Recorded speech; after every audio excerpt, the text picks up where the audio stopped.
Hello friends, welcome back to our channel. இந்த பதிவில் நம்ம என்ன பார்க்க போகிறோன்னா, டிஎன்பிஎஸ்சிலேருந்து பார்த்தீங்கன்னா அஃபிஷியலாக ஒரு ஃபைனல் ரிசல்ட் தான் வெளியிட்டிருக்காங்க. அது எதற்கான ரிசல்ட் அப்படின்றத பற்றி இந்த வீடியோ பதிவில் தெளிவாக பார்க்கலாம். இதுக்கு நீங்கள் மொபைலில் ஏதாச்சும் ஒரு ப்ரௌசர் ஓப்பன் பண்ணி அதில் கூகுள் சர்ச்சில் போயிட்டு tnpsc.gov.in டைப் பண்ணிங்கன்னா உங்களுக்கு இந்த மாதிரி ஒரு வெப்சைட் தான் ஓப்பன் ஆகும். இதிலே வாட்ஸ் நியூன்னு கொடுத்துருக்காங்க பாருங்கள். இதில் நோட்டிஃபிகேஷன் ஷோ ஆகிட்டே இருக்கும். இதில் ஜூலை 16 கொடுத்துருக்காங்க பாருங்கள்.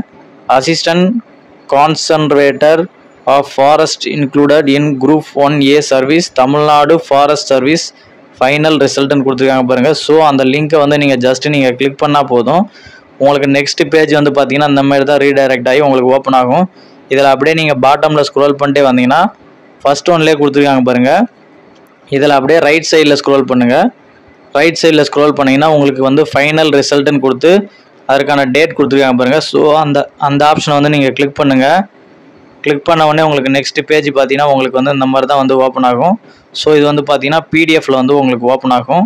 உங்களுக்கு பார்த்தீங்கன்னா பிடிஎஃப் இந்த மாதிரி தான் இருக்கும். இதில் பாருங்கள், assistant conservator of forest in Tamil Nadu forest service included in group 1A service உங்களுக்கான நோட்டிஃபிகேஷன் நம்பர் கொடுத்துருக்காங்க. ஸோ இதில் ஃபைனலாக யாரெல்லாம் செலக்ட் ஆனீங்களோ அவங்களுக்கான ரெஜிஸ்ட்ரேஷன் நம்பர் கொடுத்துருக்காங்க. ஸோ அந்த ரெஜிஸ்ட்ரேஷன் நம்பர் தான் இதில் இருக்குது. இதில் நீங்கள் செலக்ட் ஆகிருக்கீங்களா அப்படின்றத நீங்கள் செக் பண்ணி பார்த்து தெரிஞ்சுக்கிங்க. உங்களுடைய ரெஜிஸ்ட்ரேஷன் நம்பர் இருக்கா அப்படின்றத. அதுக்கு நெக்ஸ்ட் பார்த்தீங்கன்னா ரிசர்வேஷன் லிஸ்ட்டு கொடுத்துருக்காங்க. ஸோ கோட்டா வைஸில் யாராருக்கெல்லாம் என்னென்ன இதில் செலக்ட் ஆகிருக்கீங்க அப்படின்றத நீங்கள் செக் பண்ணி தெரிஞ்சுக்கலாம். 1 by 1 அந்த பிடிஎஃப் நீங்கள் டவுன்லோட் பண்ணி 1 by 1 நீங்கள் செக் பண்ணி தெரிஞ்சுங்க ரிசர்வேஷன் லிஸ்ட்டு. ஸோ அந்த மாதிரி தான் நீங்கள் பார்த்தீங்கன்னா உங்களுக்கான ஃபைனல் ரிசல்ட்டை நீங்கள் செக் பண்ணி தெரிஞ்சுக்கலாம்.